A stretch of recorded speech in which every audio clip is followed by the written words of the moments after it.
Thank you very much for having inserted me in a very distinguished panel to discuss an issue which is kept, and it is kept under cover in such a way which contradicts the only formula, the only medicine, the only strategy that exists in fighting terrorism. Well, I think we have to also today to congratulate, at least, there is a light at the end of the tunnel. There is some positive and comforting element, reassuring element in the behavior, in the line which was taken by some governments, by a number of people, by all of you, by President-elect Rajavi and the supporters, the growing number of supporters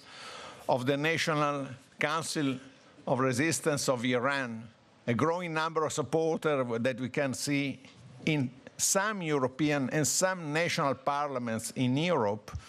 and also in the European Parliament. And this support is motivated and is shown by what has happened over the last few days. Last week, there has been a very important decision by the German prosecutor to concede extradition to Belgium for Assadollah Assad. It was in his service at the embassy in Austria, and there was clearly a diplomatic immunity which was given to him just to let him operate and reinforce the network of terrorists, of Iranian terrorists in Europe. So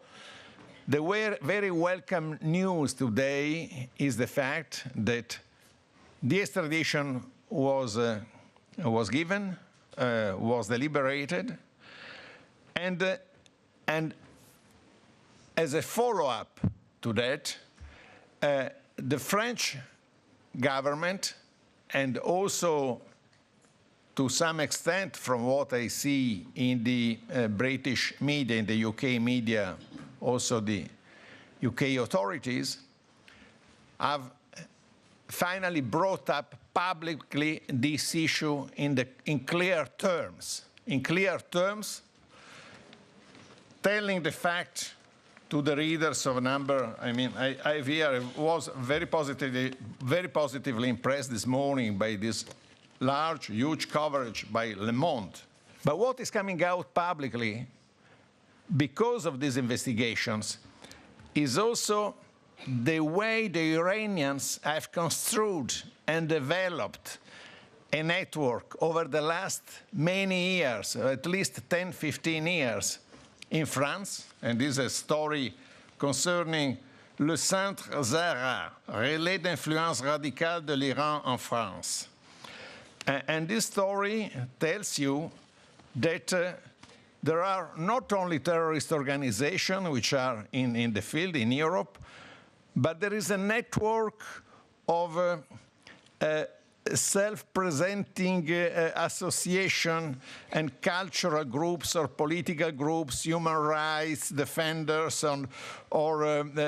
people who claim to be active for the peace in the world and in the Mediterranean, or the dialogue between Muslim communities, Islam, and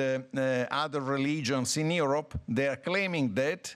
but in reality, they are directly connected with Iran in organizing events, raising funds, promoting Hezbollah, Islamic Jihad, and promoting all the most radical groups in the Islam communities in Europe. And that is something that must be underlined with the public opinion, with the media. And that is a role that the government should have to make public that there are this infiltration in our political life and even in our culture of this association which are directly funded and organized by a foreign country with a clear purpose of destabilizing our societies and our countries. And this, I think, is a beginning, perhaps, the exposure that this behavior by the Iranian leadership is having, and it must spread in other countries where we have similar phenomenon.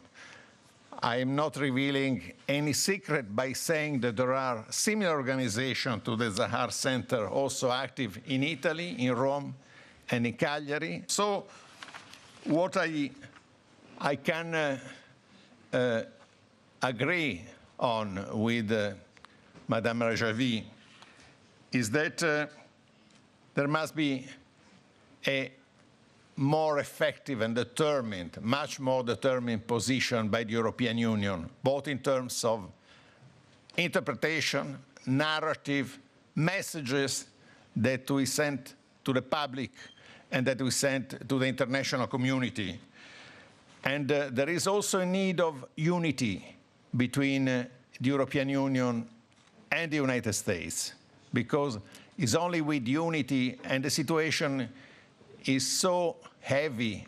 and so threatening for the European security. The situation of Iranian-supported terrorism is so heavy that we have to fight together between European and Americans together against this very, very heavy threat which affects the European security. But Iran represents today a much bigger threat as a terrorist country than we thought the Islamic State was representing for Europeans. Thank you very much.